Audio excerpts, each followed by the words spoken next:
अच्छा, ये जो था हम लोग का दादा, फिर दादा से ये हम लोग का शौक है, हम लोग का रस्म रिवाज है।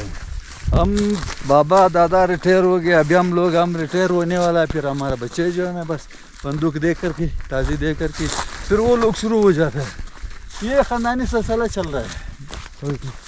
आप परिंदों का शिकार करेंगे अभी गन से?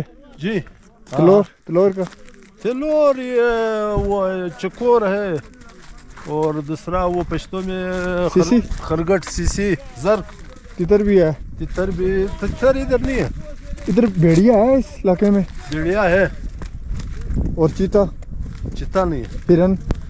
हिरन और चिता जो है वो काला पहाड़ है, वो उसमें होता है। चिल्तन में? नहीं, चिल्तन तो कोयटा में है।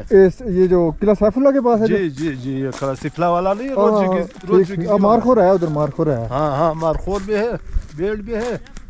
बेड़ वो उड़ियाल?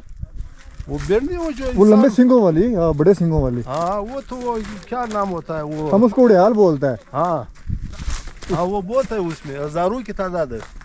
ठीक।